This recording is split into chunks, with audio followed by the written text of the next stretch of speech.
Alright, welcome back. Today, I want to share with you how to raise your value in the market.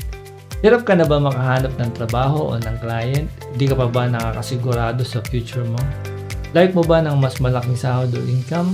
Kung ganon, then you have to raise your value in the market.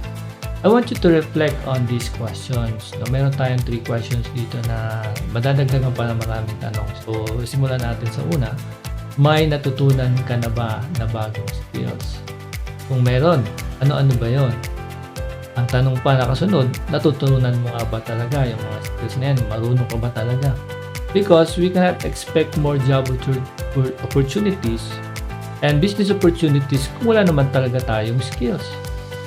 Or baka naman, mas nauubos natin ang ating oras dahil sa social media, sa mga debate, sa politika, or baka naman babad sa games. We cannot really expect something better to happen kung wala naman tayong gagawin ngayon with our skills. So, yan yung una na sangasangang tanong. So, itong pangalawang mga tanong ay pwede nating i-reflect. Anong skills ang meron ka na wala sa iba? Ano-ano yun? Kaya mo bang isa-isahin? Pare-pareho lang ba o kapareho ba ng skills mo, skills ko at skills ng iba at marami tayong magkakaparehong skills? Kasi kung ganun, kung yung skill mo ay yung kaya mo ay kaya na gawin ng iba at yung skills ko meron yung bawat isa o maraming taong nakakaalam, so pahirapan talaga umanap ng trabaho. At lalo na kung mag-start tayo ng business, since pare-pareho tayo ng skills, so madami na. Kailangan maging honest tayo sa sarili natin this time. May skills ba tayo talaga? Or sabi lang natin meron pero totoo wala. Madali magpanggap. Pero hindi may kakailan sa sarili kung ano ba talaga ang totoo. Mas mahirap mangyari na sa papel, sa certificate, nakalagay dyan, tayo ay graduate dito, nag-training tayo dito, nag-training tayo sa isang university, graduate tayo ng 4 years course, isa tayo software engineer, web developer. Pwede natin ilagay lahat yan sa ating resume, portfolio. Pero ang tanong, marunong ka ba talaga? So, later on you will know, pag nag-apply na tayo sa dev skills, kung ano man trabaho na apply natin sa technology, kung hindi ka talaga marunong, hindi ka matatanggap. Either mag-resign ka o tanggalin. So, yung ikatlo na tanong, dapat ba ang skills mo para sumabay sa makabagong panahon? So yes, nag-aaral tayo, pero siyempre yung technology nag-update yan. Hindi pwedeng nag-aral ka last few years ago and then hindi ka na nag-upgrade. So, ang mangyari dyan, hindi ka na makakasabay sa mga technology. Kung hindi na updated ang ating skills, then we cannot expect high income salary or high income na skills na dapat meron tayo. Hindi tayo pwedeng mag-demand ng mga mas malalaking sahod. So, imposible, of course, kahit naman tayo yung may-ari. Halimbawa, kung tayo yung may-ari, nag-start tayo ng business, imposible na kumuha ka ng isang tao, mag-hire ka ng isang tao na hindi marunong, natuturuan mo pa. So, hindi ganon. Kailangan kumuha ka ng expert, lalo na kung may budget ka para sweldohan ang isang developer o isang tao na magaling sa technology. Dapat, pag mag-hire tayo, marunong talaga, mag-grow ang business, so yan yung talagang hinahanap. So, kung marami kang skills na pwede i-contribute sa business, para sa business na yun, ikaw ay magiging valuable asset. Pero kung wala naman tayong kaya i-contribute, then the market doesn't need us. Any business, hindi tayo kailangan. So, kasi wala naman tayong kayang iambag, wala tayong kayang ibigay. Kaya, one of the best advice na pwede kong i-share sa inyo is to raise your value in the market. That value, o yung value na yan, is yourself. The development of yourself. So, we can add more value to ourselves by adding valuable skills para tumaas yung ating value.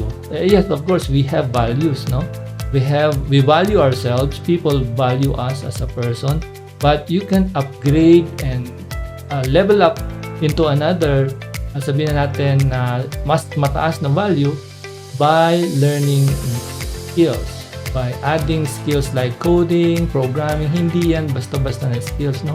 Yung mga skills na ganyan ay hindi basta-basta natutunan. Though, mahirap yan sa unang tingin at mahirap talaga matutunan, but there's a way para mas madali mo siyang mag-gets. Mas madali mo siyang matutunan, mas madali mo siyang may apply sa work, no?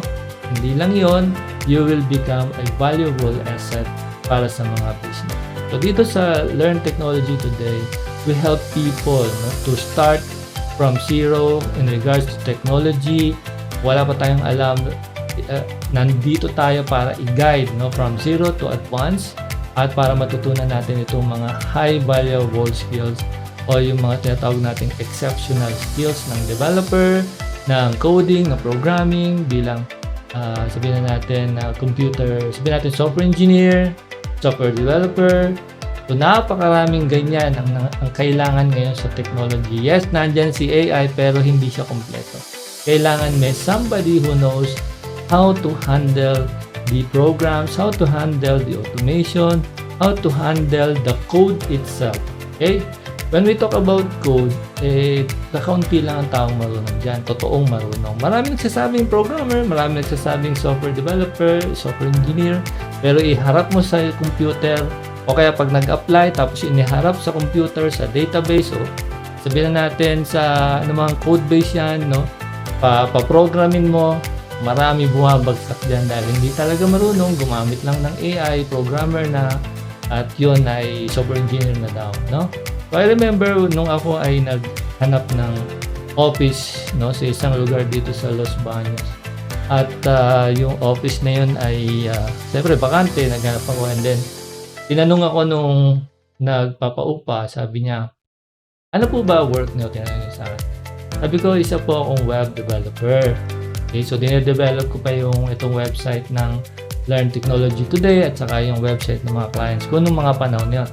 Tapos sabi niya, ay bakit ganun? Lahat halos nagtatanong ng uupa dito, puro web developer. So, nagulat ako. Ganun po, web developer din sila. Sabi nila, web developer din sila. So, ibig sabihin, dumadami ang pwedeng gumamit. Pwedeng sila ay totoong web developer. Pero sa panahon natin ngayon, madali nang sabihin, I'm a web developer, nakagawa lang ako ng simpleng website, web developer na ako, software engineer na ako, nakapag-code na ako. Pero matetest talaga yan sa actual, no? Pag umarap ka sa kliyente, pag umarap ka sa opisina, pinahawak sa'yo si laptop, si computer, pinag-code ka at tinanong ka ng mga bagay kung anong dapat unahin, tapos hindi mo masagot, then that's the real problem. Tanggal ka agad o hindi ka tanggap. So you have to learn this exceptional skills at ma-erase mo ang iyong value na hindi lamang ito ang alam mo, ito lang alam mo, kundi nadagdagan pa ng marami pang kaalaman at skills. With that, yung value mo sa market ay tataas. And you can expect a higher pay, of course, because you know many in the field of technology.